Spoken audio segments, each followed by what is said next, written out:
4 y los integrantes son Chavira Ruiz Teresevit, Mercado de la Viz Diana Laura, Morales Cardona Andrea Isabel, Mercado Portillo Zaira Nayeli, Nieves Flores Aljarón, Olivas Barrientos Lisbeth Tatiana, Muñoz Armenta Alejandra, Portillo Robles Javier Armando. y les vamos a hablar sobre nutrición y metabolismo bacteriano.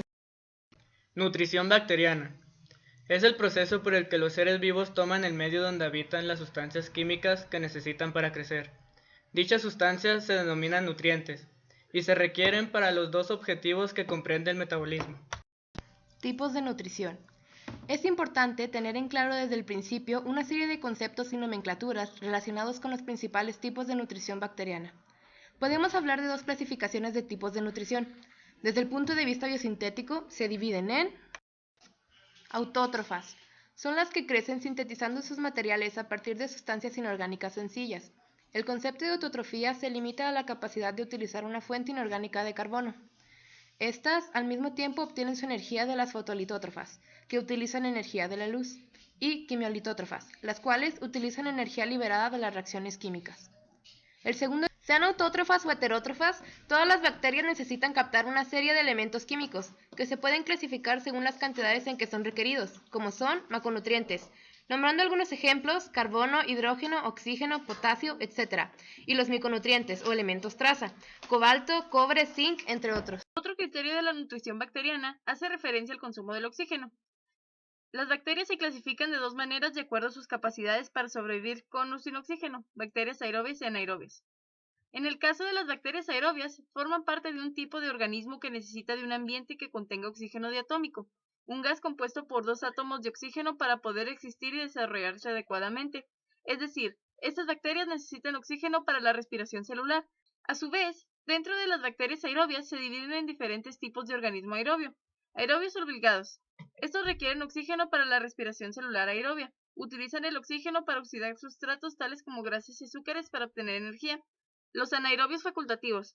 Aunque estos son anaerobios, pueden emplear oxígeno, pero también tienen la capacidad de producir energía por medios anaeróbicos. Microaerófilos. Emplean oxígeno en cantidades muy bajas. Los autotolerantes. Pueden sobrevivir en presencia de oxígeno, pero no lo emplean, ya que son anaeróbicos.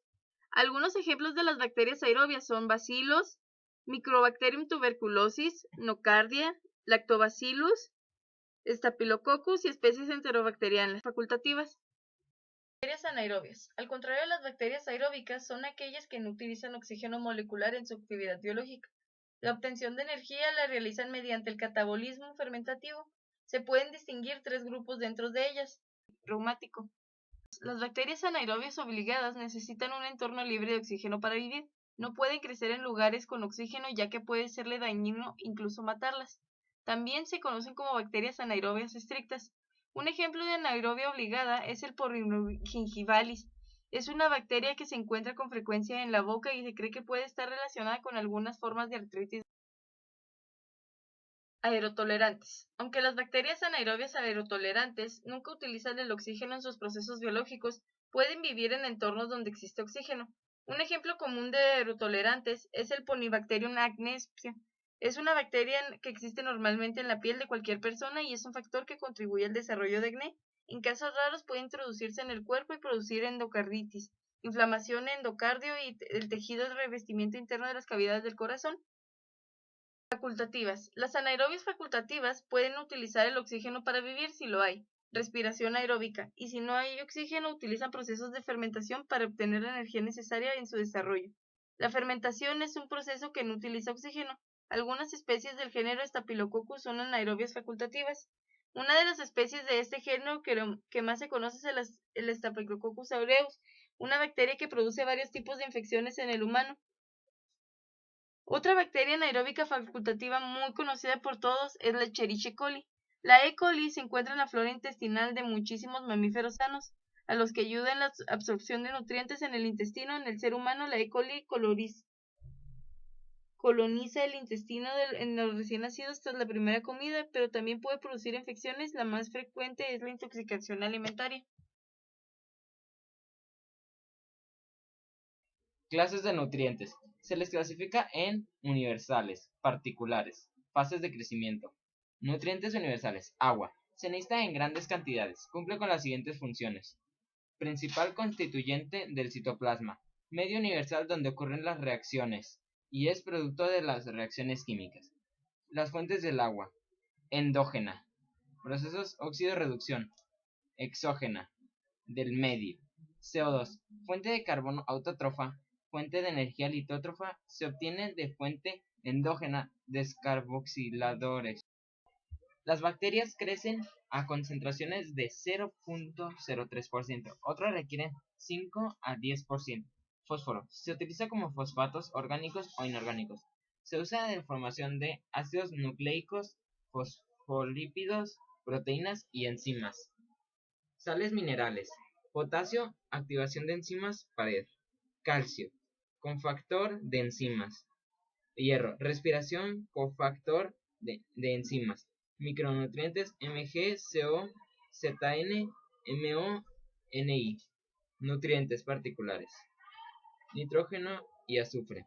Forman parte de aminoácidos y bases nitrogenadas. Interviene en coenzima A. Las bacterias pueden fijar nitrógeno atmosférico en un proceso que convierte el nitrógeno molecular N2 en amoníaco N más L3. Factores de crecimiento. Moléculas que se requieren en pequeñas cantidades para crecer. Las bacterias no las sintetizan sin coenzimas y precursores de vitaminas. Biotina, niacina, tiamina, ácido patógeno. Fines de aprovisionamiento de energía. Es importante tener en claro desde el principio una serie de conceptos y nomenclaturas relacionados con principales tipos de nutrición bacteriana, puesto que, como acabamos de ver, la nutrición presenta un aspecto de aprovisionamiento de energía y otro de suministro de materiales para síntesis celular. Podemos hablar de dos clasificaciones de tipos de nutrición. Litótrofas son aquellas que solo requieren sustancias inorgánicas sencillas. Organótrofas requieren compuestos orgánicos, hidratos de carbono, hidrocarburos, lípidos, proteínas y alcoholes. Metabolismo. Es el conjunto de reacciones bioquímicas necesarias para transformar químicamente los nutrientes en las moléculas que forman parte de una célula, obtienen energía bioquímica necesaria y mantienen la integridad celular de cualquier microorganismo. Los compuestos químicos que son transformados y conforman el metabolismo se llaman metabolitos. Definimos el metabolismo bacteriano como el conjunto de procesos por los cuales un microorganismo obtiene energía y los nutrientes, carbono por ejemplo, que necesita para vivir y reproducirse. Los microorganismos utilizan numerosos tipos de estrategias metabólicas distintas y las especies pueden a menudo distinguirse en base a estas. El metabolismo de las bacterias es bastante complejo. Mediante unas 2000 reacciones metabólicas es diferente. La bacteria puede sintetizarse a sí misma y puede generar energía como procesos como transporte activo, movilidad y otros procesos. Tipos de metabolismo. Los tipos de metabolismo son el catabolismo y el anabolismo. El catabolismo es una fase destructiva. Su función es reducir, es decir, de una sustancia o molécula compleja a hacer una más simple.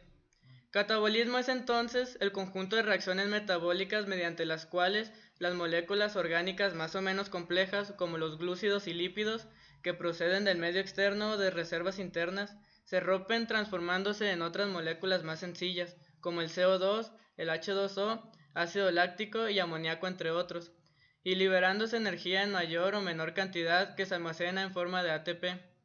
Esta energía será utilizada por la célula para realizar sus actividades vitales, como sería el transporte activo, contracción muscular y síntesis de moléculas. El anabolismo es una fase constructiva.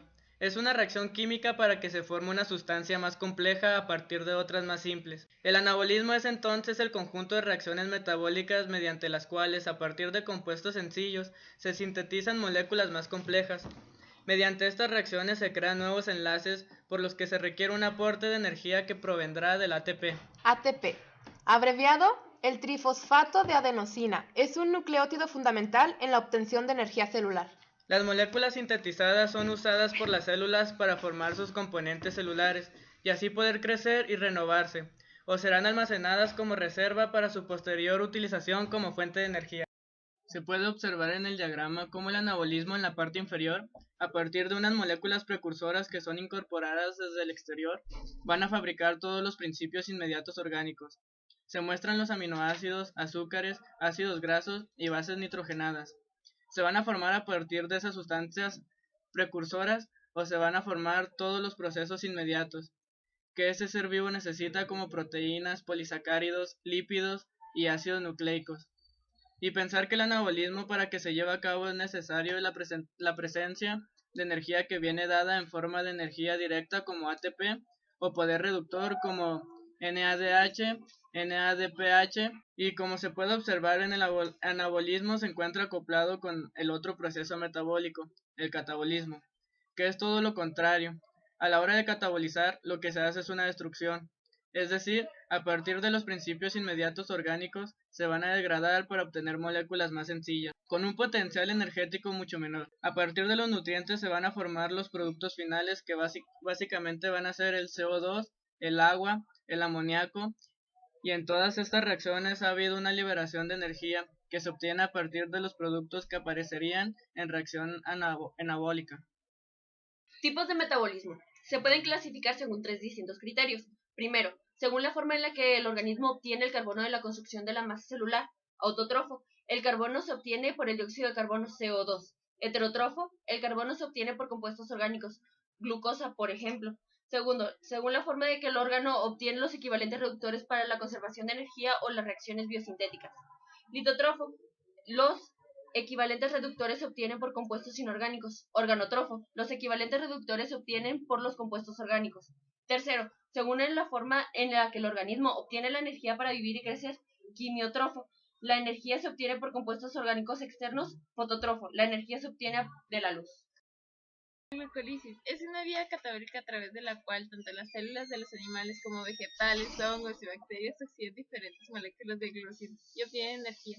El hecho de que esta vía ocurra en organismos muy diversos indica que es una vía metabólica conservada, es decir, presente en organismos filogenéticamente distantes. Las fases de la glucólisis. La primera fase es la activación de la exosa. La primera fase es endergónica porque se consume ATP y consta en la transformación de la exosa. La segunda fase, que es la obtención de energía que se conserva como ATP. La glucólisis ocurre a través de reacciones enzimáticas donde cada enzima cataliza una reacción o paso específico.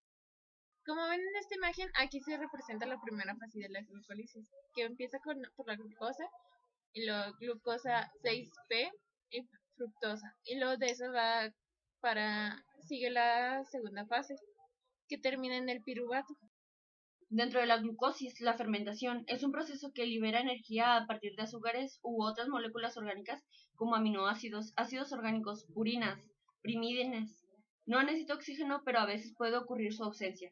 No necesita ocurrir al ciclo de Krebs ni otra cadena de transporte electrónico. Utiliza una molécula orgánica como aceptador final de los electrones. Solo produce pequeñas cantidades de ATP o una dosis de moléculas por cada uno. Los monosacáridos son sustancias blancas con sabor dulce, cristalizables y solubles en agua. Se oxidan fácilmente transformándose en ácidos por lo que se dice que poseen poder reductor. Cuando ellos se oxidan, reducen a otra molécula. Los monosacáridos son sustancias sencillas que responden a la fórmula COH2O. Están formadas por 3, 4, 5, 6 o 7 átomos de carbono. Químicamente son polialcoholes, es decir, cadenas de carbono con grupo OH. Cada carbono en que un carbono forman un grupo aldehído o un grupo se clasifican entendiendo al grupo funcional que pertenecen, aldehído o cetona, en aldosas con grupo aldehído y cetonas con grupo cetónico. Sus características son que la cadena carbona de los monosacáridos no está ramificada y todos los átomos de carbono menos uno contienen un grupo de alcohol. Nutrientes como fuente de energía, autotróficas y heterótrofas. La nutrición bacteriana se realiza a través de la membrana citoplasmática por los fenómenos conocidos como difusión.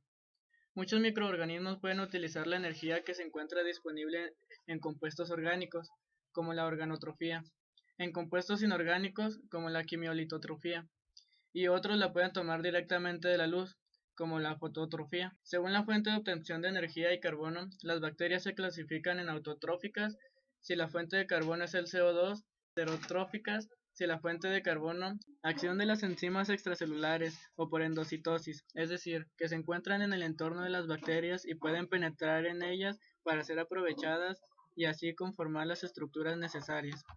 Cuando los diversos componentes nutritivos han ingresado al citoplasma bacteriano, pueden en ciertos casos sufrir algunas biotransformaciones que los llevaría a alcanzar el estado de nutriente básico propiamente dicho. Debido a esto, los nutrientes básicos se dividen en macronutrientes, en micronutrientes u oligoelementos, según los requerimientos de la célula bacteriana, grandes o pequeñas cantidades. Enzimas y clasificación. Son catalizadores, sustancias capaces de modificar la velocidad de las reacciones químicas, sin ser consumidas ni alteradas. Biológicos producidos por el organismo. Primero, precisan una energía de activación. Segundo, son altamente catalíticas. Tercero, tienen un alto grado específico de enzimas. Cuarto, clasificación de enzimas. Quinta, las enzimas son de origen proteico. Por lo tanto, sus estructuras tridimensionales constituidas por aminoácidos, que pueden tener o no unidos otros grados químicos. Muchas enzimas son apoenzima. Sexto, enzimas de bacterias, constitutivas. Siempre son producidas por las células independientemente del medio. Y adaptivas. Son producidas en la aparición del sustrato específico. Es de energía radiante química. La energía química es la que produce las reacciones químicas, como por ejemplo una pila o una batería poseen este tipo de energía. Ejemplo, la que posee el carbón y que se manifiesta al quemar. La energía radiante es la que posee las ondas electromagnéticas como la luz visible, la onda de radio, los rayos ultravioletas, los rayos infrarrojos, etc. La característica principal de esta energía es que puede propagar en el vacío sin necesidad de soporte material de algún. Ejemplo, la energía que proporciona el sol.